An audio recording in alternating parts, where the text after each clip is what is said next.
My wife handed me divorce papers with a shaky smile. Sign them. You'll thank me later. The next day, she vanished. Then a stranger slipped me a note in her handwriting. They think you know too much. Play along or we're both dead. It was supposed to be a routine dinner. White wine. Soft jazz. The kind of evening that masked the slow rot beneath a marriage.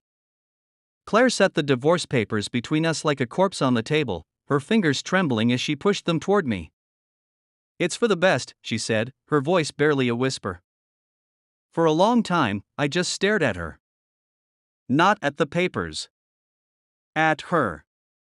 At the way her pupils swallowed the blue of her irises.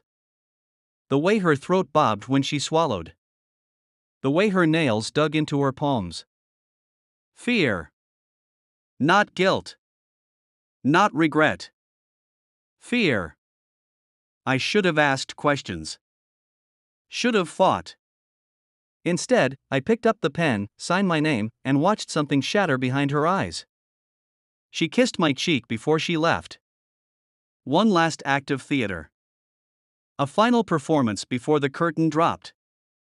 The next morning, she was gone. No note. No explanation. Just an empty closet and silence where her presence used to be. And then the stranger in the gray coat brushed past me outside my office, slipping me that note. Claire's handwriting. A warning. I folded the paper into my fist, exhaling slowly. They thought I knew too much. I would. Soon. Claire and I weren't perfect, but we were solid. At least, that's what I told myself. We built a life, one of those carefully curated ones that looked pristine from the outside. But I knew something had shifted months ago. The late night calls. The way she flinched when I touched her. The lies, small ones at first, then bigger. I should have looked closer. But love makes you blind, and comfort makes you lazy. I wasn't blind anymore. And I sure as hell wasn't lazy. I spent the next 12 hours peeling apart our life. Bank records. Emails. Surveillance footage from our home security system. At 2:17 a.m., I found it. A single transaction. A wire transfer to an untraceable account. Claire's signature at the bottom. And attached an encrypted message. It took me until dawn to break the code. When I did, my blood went cold. Names. Dates. Deals brokered in the shadows.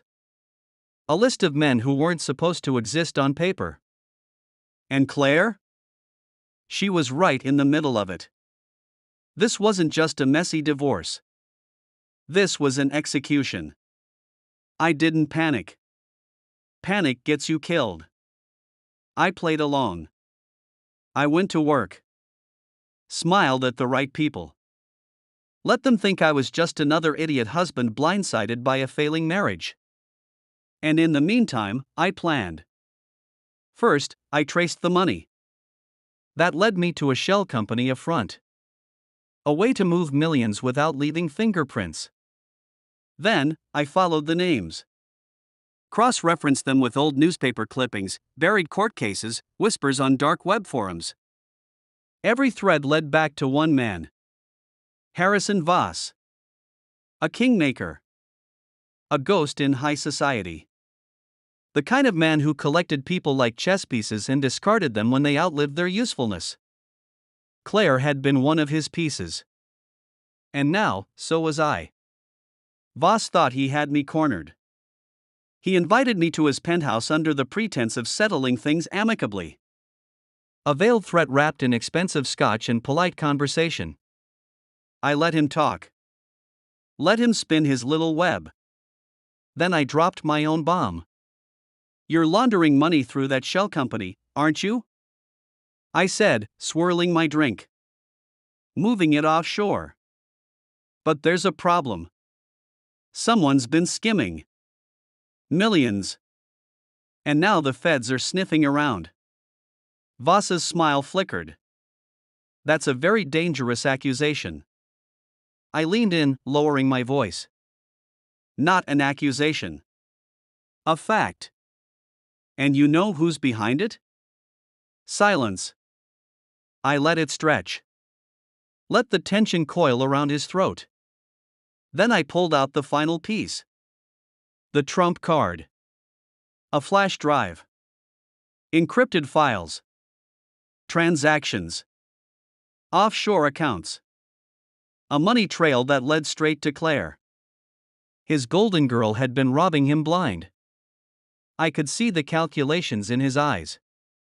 The slow realization that he'd been played. And then, the rage. Where is she? He demanded, voice low, dangerous. I smiled. That's the best part. You'll never find her. Because I made sure of it. Claire thought she was saving me with that note. She didn't realize I wasn't the one who needed saving. The news broke the next morning. Harrison Voss. Dead. Suicide, they said. A gunshot wound to the temple. A shattered empire left in his wake. And Claire? She called me from a burner phone. You did this, she whispered. No, I said. You did. The moment you thought you could play both sides and get away with it. A shaky breath on the other end. So what happens now? I leaned back, watching the city burn from my penthouse window. Now, I said, smiling. Now you run, Claire. And you keep running. Because if I ever see you again. I let the words hang. She understood. The line went dead. I poured myself a drink, letting the bitter taste settle on my tongue. Voss was gone. Claire was a ghost. And me? I walked away. Free. Satisfied. Victorious.